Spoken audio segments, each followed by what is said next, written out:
All right, so it is 12:03. I would like to welcome everyone to the AAP California Chapter 2 Telehealth Echo Project Session 1. This is on practice workflow, presented by CMA VP of Health IT, David Ford, and CMA Physician Advocate, Mitzi Young. This series is sponsored by the American Academy of Pediatrics and brought to you by a collaborative effort between the AAP California Chapter 2 and the San Bernardino County Medical Society. This is going to be one of the 6 total sessions that we will have ending in April. We will be meeting every 2 weeks on Thursdays for a total of 6 sessions. You will receive CME and MOC Part 2 for those of you who need maintenance of certification credits. The first 30 minutes of the meeting will consist, if you look at the graph on the right on the screen, the first 30 minutes will consist on a didactic lecture and Q&A, followed by the following 30 minutes of case presentation and discussion. Please enter your name in the chat box for attendance in CME. I would now like to welcome and pass the control and presentation to our speakers. Thank you, David and Mitzi, for joining us today. You have the controls. Perfect. Give me just 1 second here. Gotta figure out how to do this.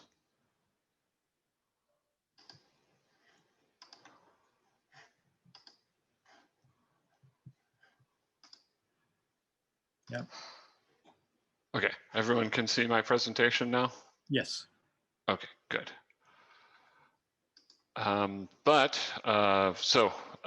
Mitzi is actually going to start off the presentation for us. So Mitzi, take it away.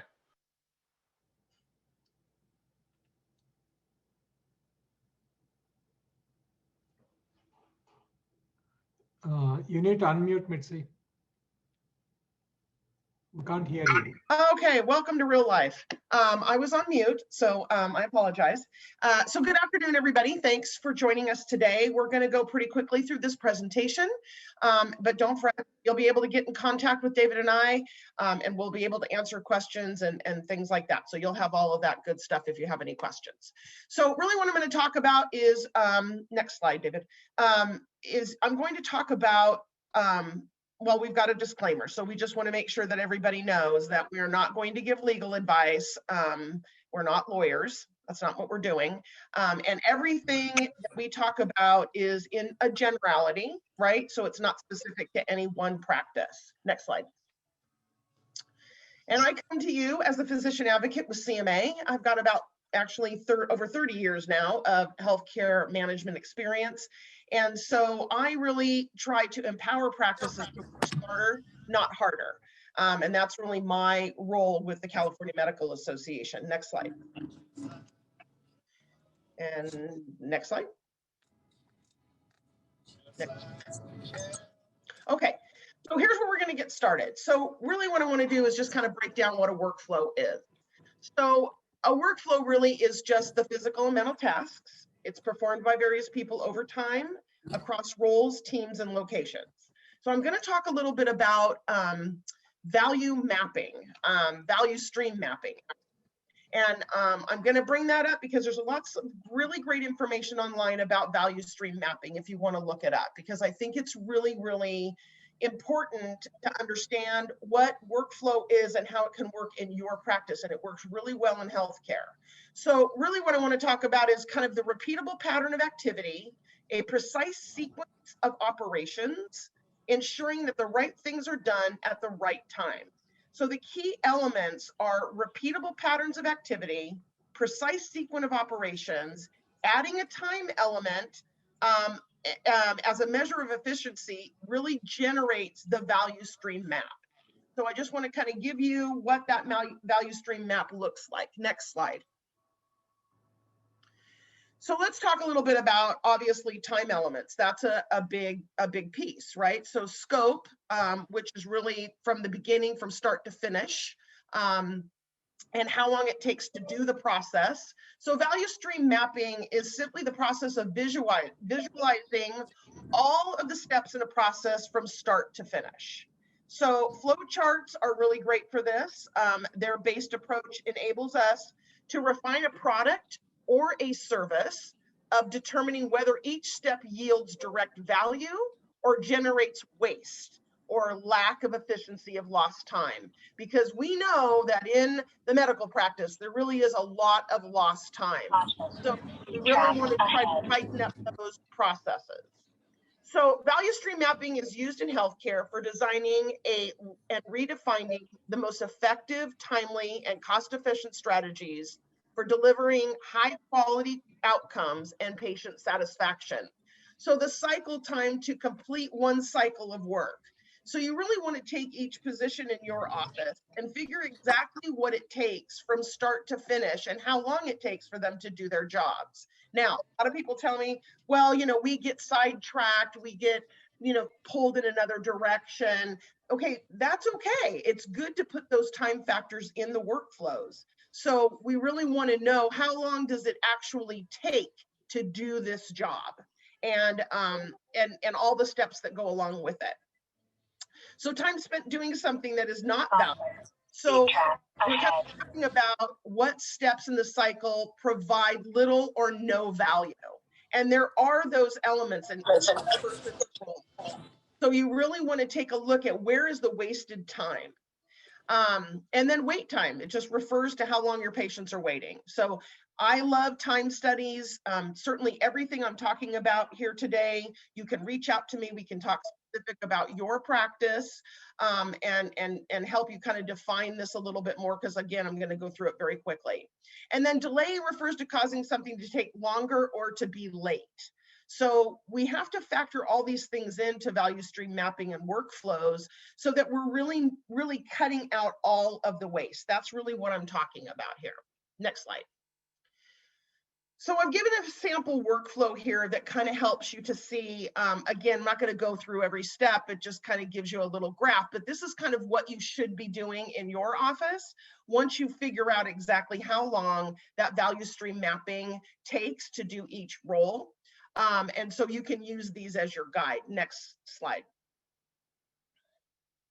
Okay, so your telehealth practice workflow, really time is perhaps the most valuable, asset. So building on the principle that wasted time cannot be recovered.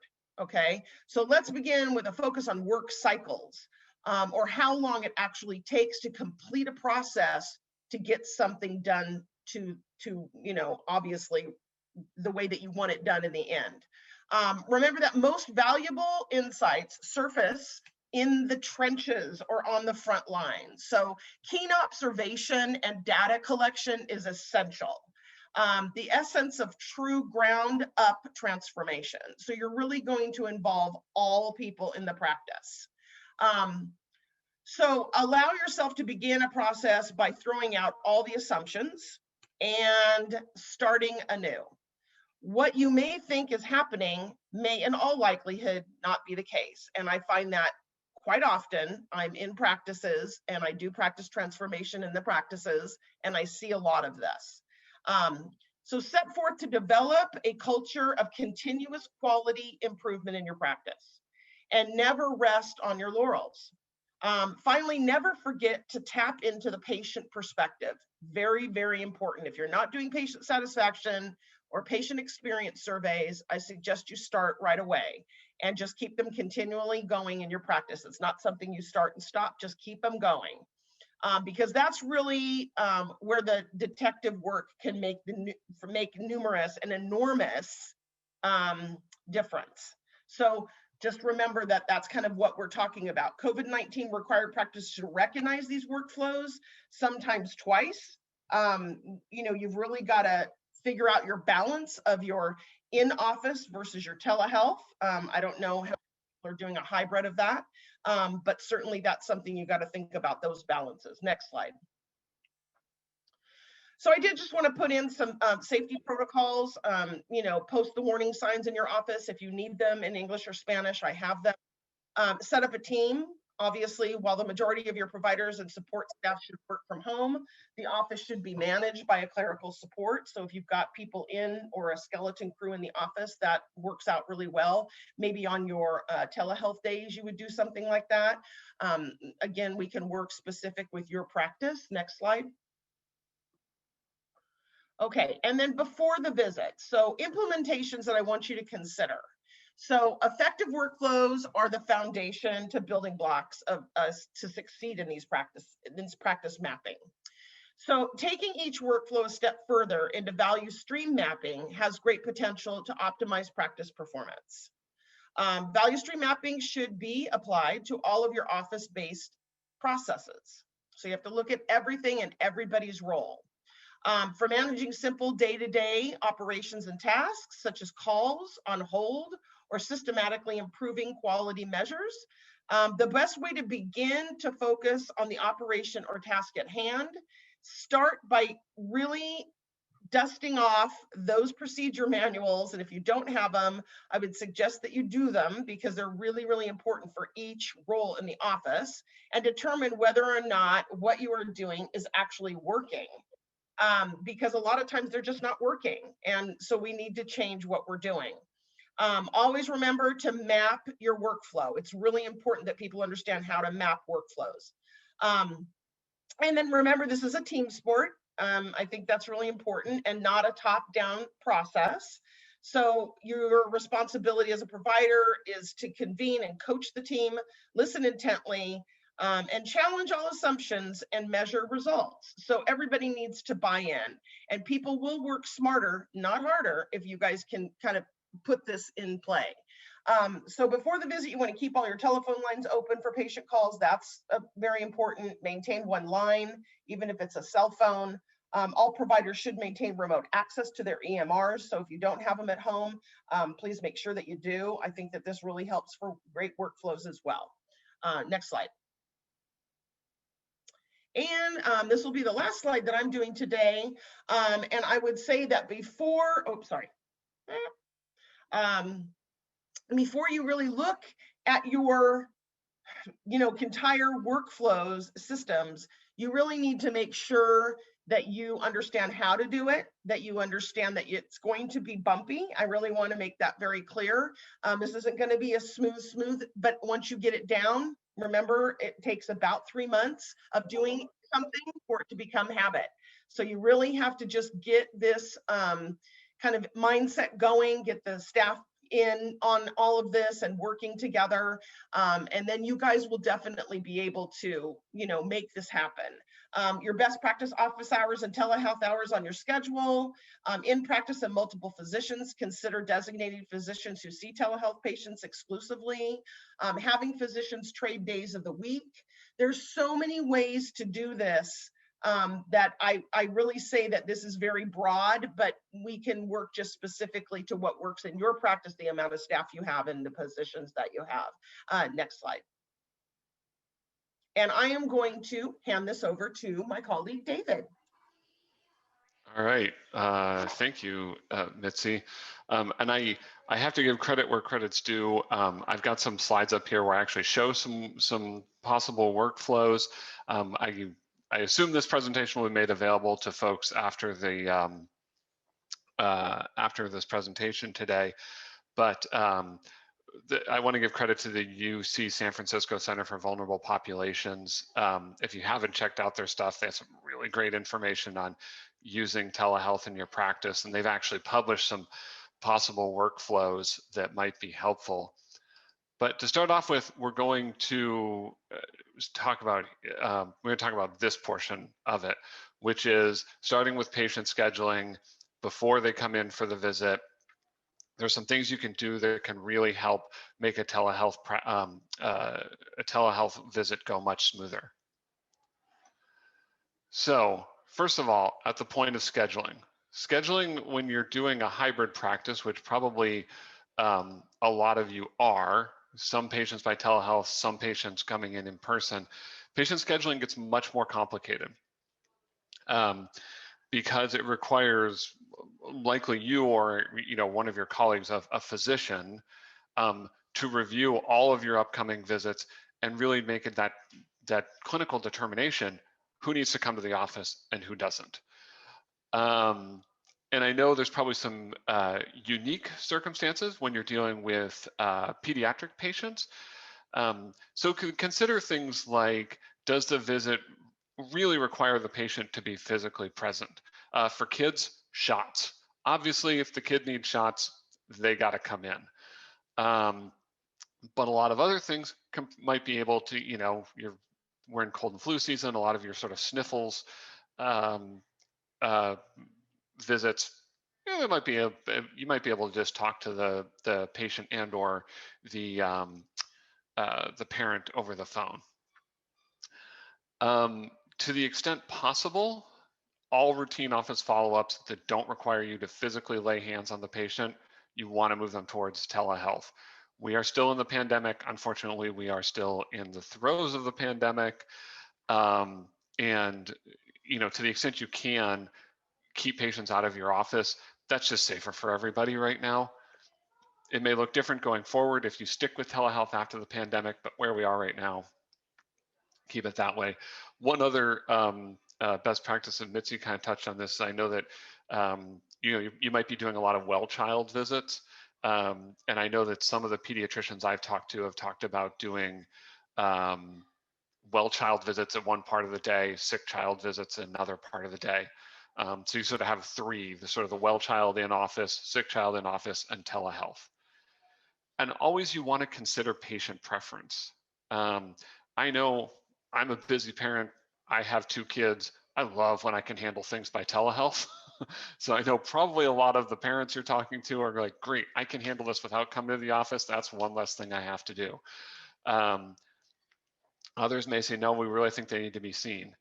That has to factor into how you determine who comes to the office and who doesn't. Once you've made that call or that determination, okay, this patient really can be seen by telehealth.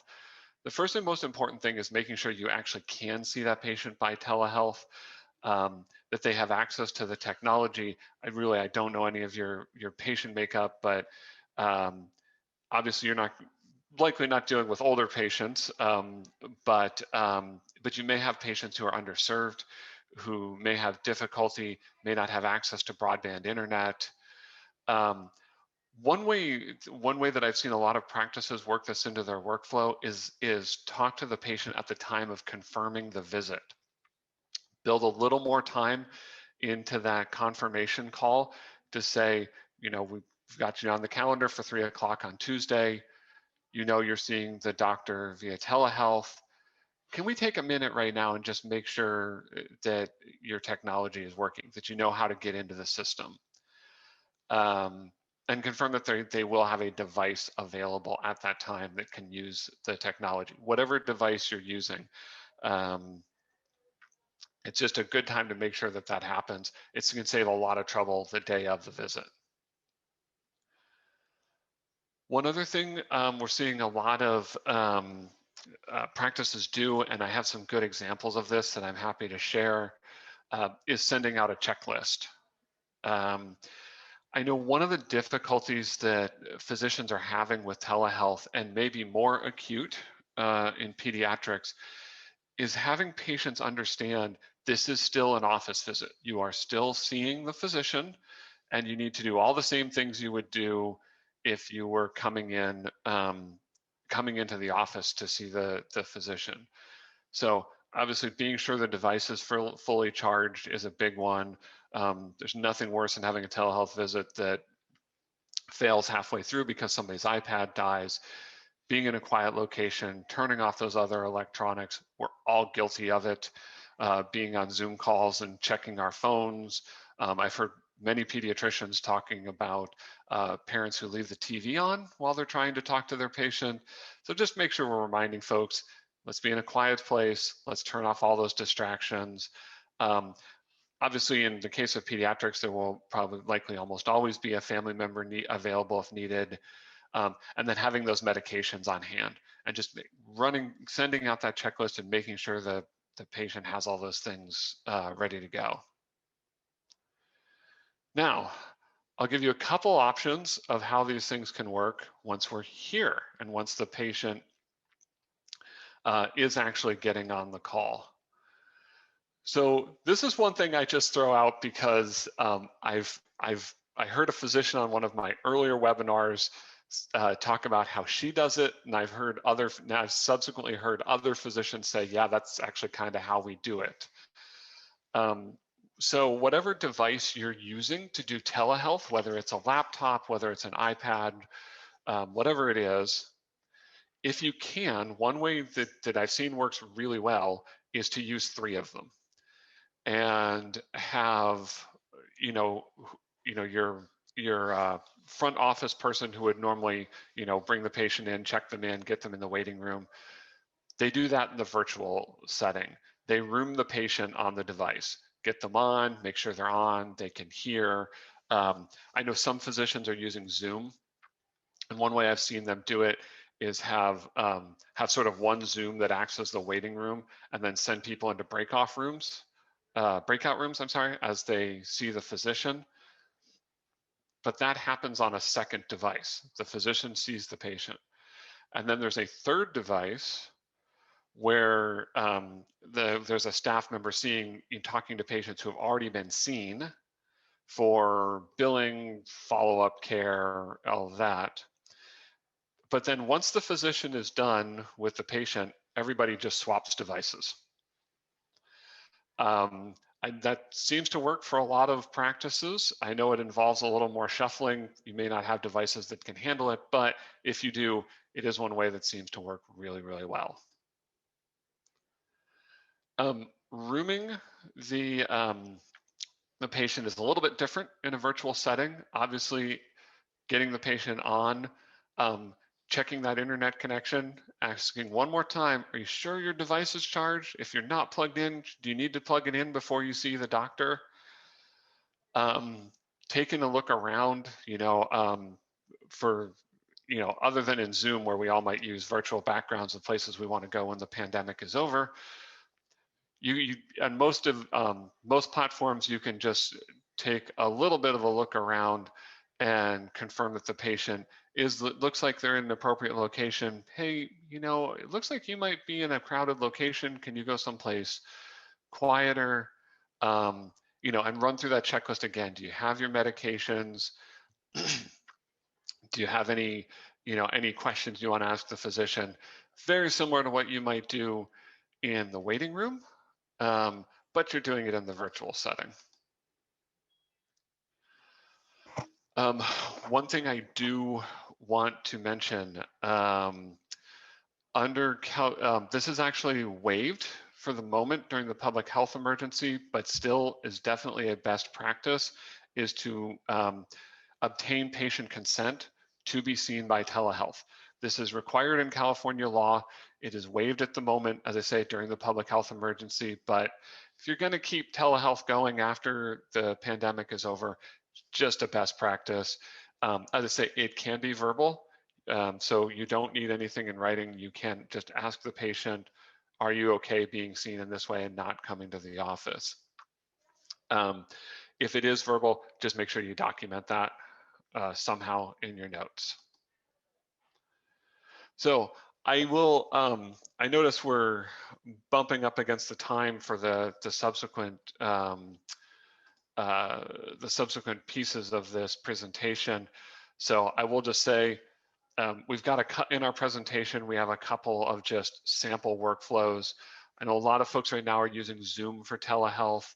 This is a sample workflow that can be used for Zoom. As you see, it very much like I described, patient gets on the Zoom meeting, assigned to a breakout room for intake, assigned to a second one when they actually see the physician, and you could actually do a third for billing and follow-up care. This is a more complicated one. Give credit to our colleagues from OCHIN. This is one for a specialist referral using telehealth, a little more complicated, but again, in the packets, just giving you some options of some folks who have telehealth workflows that work for them.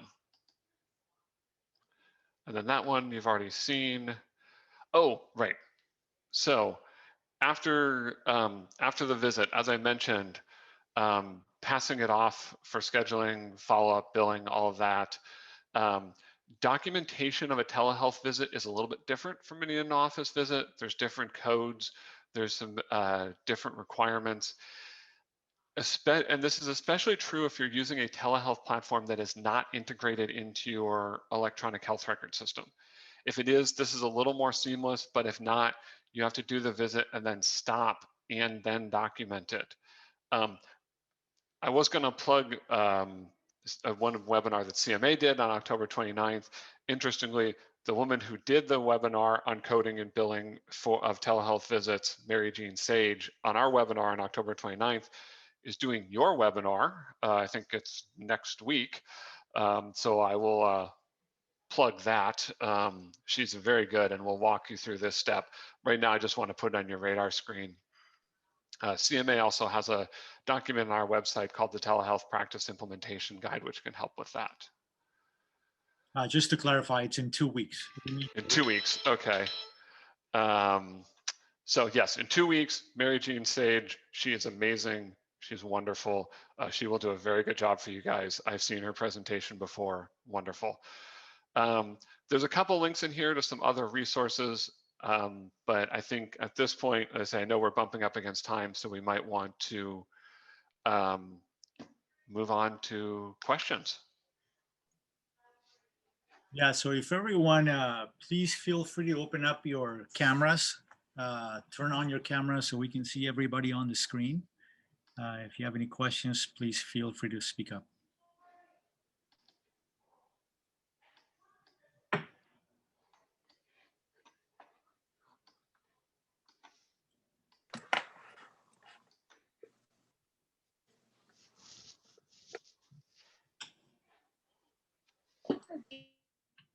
If nobody has any questions, just make sure that you can reach out to David and I with our email or phone number. I think that you guys have that information, or we can certainly provide it for you, and we can talk one-on-one if you'd prefer to do it that way. I'm going to go ahead and put some my contact information in the chat box. And I will do the same. Yeah, and as Mitzi said, anytime, that is what we are here for.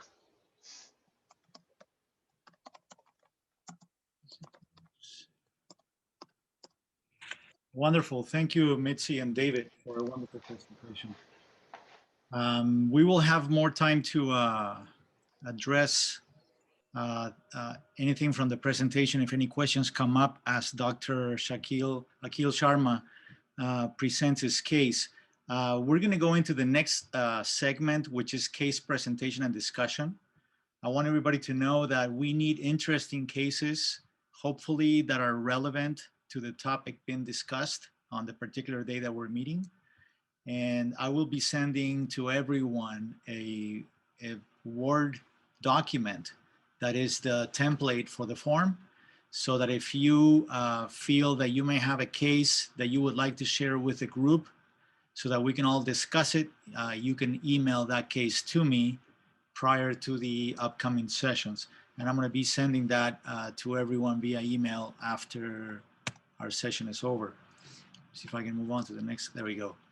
So I'm going to pass the microphone to Dr. Sharma to present his case. Dr. Sharma, can you go on? Hi, thank you for having me over. My name is Akhil Sharma. I'm a pediatrician in private practice. Also the local area rep for the High Desert for AB Chapter 2. First of all, let me say that was a pretty interesting presentation by both David and Mitzi. I appreciate your thoughts.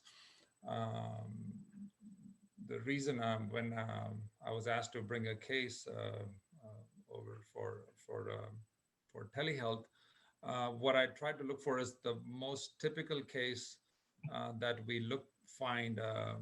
Let me just go through it quickly. Is a 11-month-old African-American male The way the scheduling was done was prior day called for a sick appointment. And since our office, due to COVID, is not seeing sick patients, the appointment was given for next day. We don't have the kind of workflow that David alluded to. So the information is taken by MAs the day prior, including the approximate height and weight if mom knows. As you see in the last bullet point, the insurance also encourages us to do physical during the visit and ask a whole bunch of questionnaires, which we try to do on the prior day. The patient was given a time frame to call that, Dr. Sharma will be contacting you, but even though he's put on a schedule the next day, we are given a time frame that he'll call between this time and this time. Being a busy practice and with having a lot of no-shows, the telephone appointments are not scheduled exclusively for a certain time. So they're put on the side. So while in that time frame, if we have time between patients, we try to take those calls. Anyway, so the phone call was returned by me, the video call, so to speak. I use a service called Doxime. After the initial fear that Zoom was being raided into by people and we had unwanted visitors, we just went for a smaller service. It has worked fine so far. In this case, however, when I started with a video call, the connection was kind of poor. Most of the time, in my experience, the parent has the child with them and they give the information while you're trying to do an exam the best you can. However, the call dropped, and in interest of time, since I had examined the child, the visit was finished on phone. Mom was satisfied with the call, so everything happened within time. The total time taken between the video and dial was about 20 minutes. So this, I just brought this up as a representative visit. It's been, a little bit frustrating to get it up and running in terms of, just the first 2-3 months. But parents have gotten, they've been pretty understanding. In fact, patients have been pretty happy to see, the doctor on the phone or do a video visit.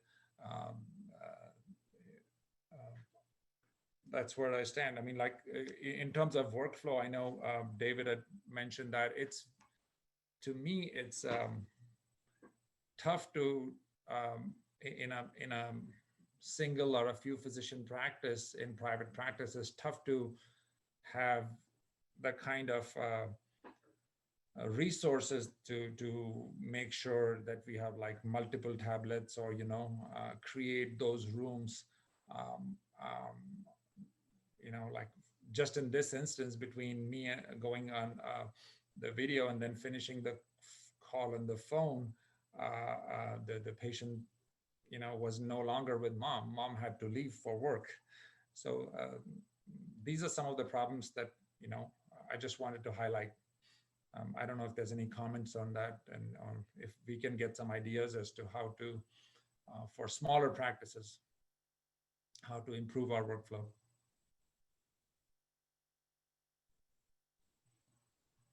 I can certainly chime in if you'd like. I have Absolutely suggestions based on your case. I think that there were some issues, it sounds like, which is typical. I don't think that that's really uncommon. But really what you need to do is again, we talked a little bit about those workflows and how long it's taking to do each thing. And so I think that working with your staff on kind of tightening up those internal processes before the patient actually gets on the line, and that you guys understand exactly what your roles are and the time that they'll be done, and that the patient, this is really important. I actually didn't say this in mine because I was trying to go quick, but I think it's also really important that we educate the patient and we train the patient exactly how things are going to go. Checklists are good. I think David spoke about that. exactly what's going to happen in your practice and how this telehealth visit will go. Just on the technical side, right? What you talk about and those kinds of things are different, but exactly how this is going to work, it really does help to tighten those internal processes. And I think that if you guys were to look at those internal processes, you'd be able to see some things that you could tighten up just based on your case.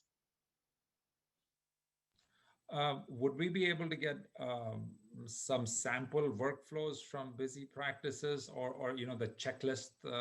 Would you be able to provide I'm pretty sure that we could certainly work that out with you. I would give David and I an email and just ask us for that so that we can get them to you. Thank you. I'm actually going to drop a sample checklist in the chat box right now. Good.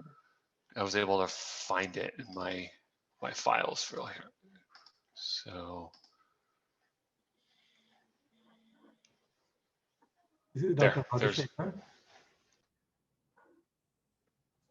Hello. Can you hear me? Yes, we sure can. Yeah, this is Dr. Rajasekhar. During this presentation, I found the checklist to be a very useful suggestion. Right now, I'm not doing that, but I think I will implement that because that will save a lot of time. Otherwise, when we ask the patient what medicines you are giving to the child, in addition to say, for example, they just call to say a child has fever, but the child may have some problem like asthma or seizure, for which the child may be taking long-term medications. And when we ask what are the medicines child taking, it takes a long time for them to go get the medicine bottles to tell us what medicines the child is taking. By telling them when they make the appointment, to tell them beforehand, keep all your medication ready. I think that will save a lot of time. I found that part of the presentation very useful. And that's a really great point. You really want to look at workflows in that kind of mind frame. How can we save time in what we did? So if you take your, Dr. Sharma, you take your case and you just look, how could we have done this better? And I bet you could find some things there that would really help your practice. And these are just small little adjustments that you need to make. It's not big sweeping changes. Yeah, I agree with you. And as I said, right after seeing your presentation, right off the bat, as Dr. Raja said, that the checklist would be a big deal. And this just happened to be a managed care Medi-Cal patient, mind you. In our experience, the expectations of patients who are having to pay a copay for that visit are totally different. And at least we've had a few every now and then cash paying patients who are told it's just like a regular visit. And the expectations out of those also, can be totally different. So I agree, if they are those are set before the exam, that would make a huge difference, and it'll also save, time and effort, and the visit would be more productive. The other thing I would need suggestion is drop calls, because I think during daytime, no matter what service you're causing, the breakdowns are very, very frequent, not just from patient side, but from physician side. I mean, I just had a local area, like my internet has been down. It just came like 5 minutes before the meeting, and I was not sure if I'll be able to make it. Telephone calls too. I mean, do the same apply to telephone calls, or we should set those expectations too? Yes, you should. There are things that are beyond your control and the patient's control and all of that, and internet is certainly one of them. But yes, you should have expectations. There's an expectation for, they have an expectation for you, and you need to have an expectation for them. And that just helps with all the great communication that you're doing going forward.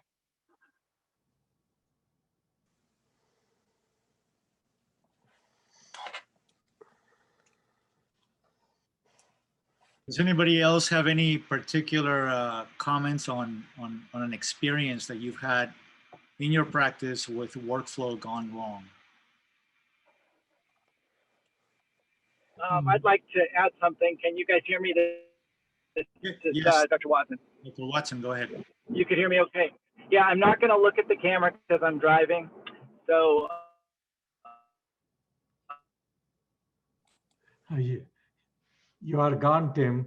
You are breaking up though. I want you to understand some of the things that I've seen, because it's so often. You were breaking up. Oh, it's because I'm driving and I'm just leaving it now. So inconsistencies have caused us to lose connection in the middle of a call. And I guess my question has to do with billing and documentation, because a lot of times we can't get that family back that day, and they don't call us back. So I suppose in the expectation establishment, one of the expectations could be, if we lose connection, please call this number back. But I find that a fair number of my calls get interrupted and I'm busy. I've got a ton of patients in the office and on phone calls. So I just go to the next one. And often, even though my staff is trying to reach that patient, we can't get them. So it's like the visit is wasted and we can't really bill for a complete visit. What do the rest of you do with that?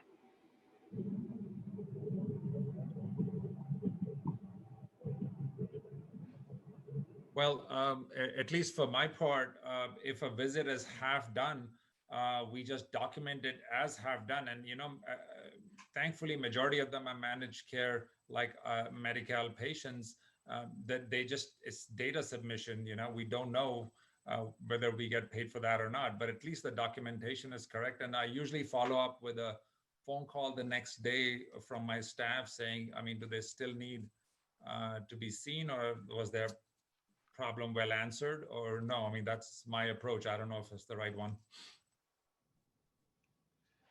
That's what I also do. I document the day I talk to them, even if it gets disconnected halfway through. Whatever is there, I document and I try to call them back the same day or by next day if I can't get them on the same day, and then document the second day, but I just bill only one time. Thank you. I appreciate the insight on that. As a little side note, with those of us who see a large number of Medicaid population patients, the fail rate, at least in my experience, is significantly higher in the office, and COVID has made that worse as people are frightened and they tend to fail appointments at a higher rate despite reminder phone calls and other things. With most insurance classes, if someone fails an appointment, you can actually bill them for that failed appointment. But with the Medicaid population, irresponsibility, so to speak, abounds, and there's no consequence for it. So it can create a problem of overbooking patients. I'm curious, if someone fails a telemedicine visit, can that be a finable kind of event for individuals that are not on Medicaid? And do any of you do that for people who don't respond or don't engage on their scheduled telemedicine visit? And that's it for my question. I'm assuming that's a question for me. So what I would say is that it's going to be payer specific. Telehealth is a whole new world. And so if you are contracted with a payer, let's just say a PPO, and it's outside of a government plan, then you would really need to make sure that you check with that payer's billing policies and see if that they would pay that, or they would allow that, because a lot of times they won't. And again, telehealth, it's just a whole new world right now. So things are coming about and then they're changing tomorrow. So I am not aware right now, Dr. Watson, that there are any missed appointment. You have your own internal missed appointment policies. I would imagine that the same would be for your telehealth. But again, I think that we should check with the payer. I have one more comment regarding the workflow. The checklist will help, I think, when we tell the patient if they can't speak English, to have somebody to translate for us when we do the telehealth. Otherwise, I pick up the phone and call them, and mother can't speak English. then I'll have to find one of my staff to translate for me, or mother needs to find somebody at home to translate for her. So that again delays the process. If we tell them keep somebody ready who can speak English, that helps a lot, I think, unless the physician can speak Spanish. So you got to be careful there. So I'm just going to give you, again, I'm all about the rules and regulations. And the American Disabilities Act has some very strong regulations and rules when it comes to this. And so I would say that you would ask them if they had somebody that could speak on their behalf. And if they do not, you know that it's the responsibility of the physician. Right. So I just want to make sure that everybody knows that. Sure. On that subject, Mitzi, again, Dr. Watson again, the cost for a translator is up to is $80 an hour with like a $200 minimum. You got that right. Yes.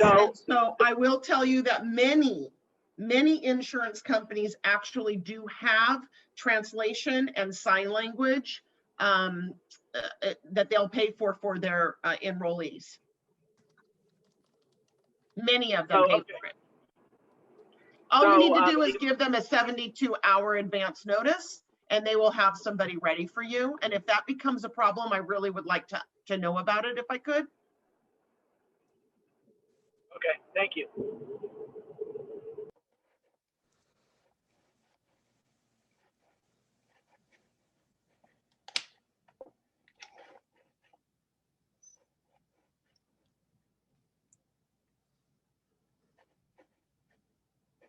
Do we have any other comments? I'm sure Dr. Arteaga will have a couple of comments. Or Dr. Emoto. Because you do a lot of telehealth. Your microphone is muted. Yeah, we do a fair amount of telehealth right now. We also are not seeing really sick patients in the office. Haven't had so much problems with the technology, except that our patients are not able to do the video and we're not using Zoom. We're using it through our electronic records. So we're still trying to make video work better. But most of our televisits are telephone versus video. I can offer a comment. Can you hear me? Yeah. Perhaps this is just naiveness on my part, but when we do telehealth, we think of the phone or the video, but then we also remember we got to see somebody occasionally in person at the office. And so what has resulted, and maybe this is just the need for acclimation and a little more practice with this, is that you have scheduled telehealth visits and then the occasional in-person visit, and they tend to run into each other. For some reason, telehealth visits don't have the ability to conform very well to the schedule sometimes, or the provider, I think, just lets the conversation keep going. It's kind of nice to talk to somebody on the phone. And so we have to scramble sometimes, or it's a patient that's in the office and it's running over, and we have a phone consult that's waiting, and then we lose it. So the juggling of back and forth with in-person and remote patient visits is our challenge. Perhaps it's just a lack of practice. And I like very much the concept of mapping. I think we've done a little bit of that in our practice, but we can always learn more, and that's what I'm listening to very intently. If I can jump in on that point, Dr. Arteaga, a couple things. I agree. Every practice I've talked to says trying to mix telehealth with in-person is very, very difficult. So I think practices have handled that a couple different ways. Some of like I think Mitzi mentioned her part of the presentation, some practices do in-person hours and telehealth hours, right? So we're going to see all our in-person in the morning so we can do telehealth in the afternoon. So you're not going back and forth. Or days, right? Like I can say Tuesday, we're only going to do telehealth. Or the one other way to do it, and I don't know any of your practice setups, but if you have more than one physician, having one physician, no comment on anyone I'm looking at, but if you're in a practice where some of the physicians are a little bit younger, some of them maybe a little bit older, we know that older folks, if they're not vaccinated, are at more risk. So one way some practices have handled that is said, okay, the younger physicians are going to be the ones who do the in-person stuff, and the older physicians are going to do the telehealth, because that protects everybody. And it also, telehealth as it sits right now, right, telehealth can be done from anywhere. So that also means that one way you can keep fewer people in your office, as Mitzi mentioned, is to have whoever's doing telehealth do it from home. Find a quiet space in your home and do it there. Don't even come to the office. That keeps everybody more spread out, keeps more distance. So I'd say not knowing any of the physicians I've looked at, not knowing your practice setting, I don't know if that's possible, but if it is, it's something to consider. And I'm just going to add on to that too, Dr. Arteaga. Thank you for that comment. And a lot of people think I'm crazy for what I'm about to say, but I'm going to tell you anyway, and it does actually work. So I'm going to challenge you to perhaps try it for about 30 days in your practice, and that is a timer. I know it sounds crazy, but it actually really works to keep you on time. Physicians, we can start going down that path, and before we know it, like you said, it's 20 minutes, 25 minutes, and they're waiting, in the waiting room and things like that. Timers are really, really helpful. And I've seen a lot of physicians that thought I was crazy, and then now they just wouldn't live without them. So I'm just going to give you that little recommendation. Hi, this is Dr. Valencia, and I would like to add on what David was saying. Actually, we're a four-provider pediatric office in the high desert. So exactly what David says is because I'm the oldest one, so I actually do telehealth from home. So I'm totally just doing telehealth, and the three younger ones are the ones that are in the office. So they're seeing patients in person. If I see somebody on telehealth and I feel that patient needs to be seen right away, so I just called them on the local number and said, just get this patient in right now and see this patient in person. And it works really well for us. Yeah. This is Tim Watson again. I have an observation. When you're wearing a headset during telehealth, you're in with two hands and make that visit more to, hold the phone in one hand and type with the other. The other thing that I've run into is when you do a two-part visit, the first is telehealth, the second is the in-person physical. It's best if they're done by the same person because it makes the physical portion much faster. Otherwise, the second person has to review the whole telehealth history and often will repeat information. So the time taken to take care of that patient ends up being triple what it used to be for the old days in person. Telehealth doubles the time, absolutely, for the care, but it gets tripled when you have a different provider and you lose that continuity. At least that's something we've observed. Good point, Tim. That will help group practices. Yeah. That's true. All right. Well, thank you everyone for joining, and have a beautiful rest of the day. Thank you. Thank you, everybody. Thank you.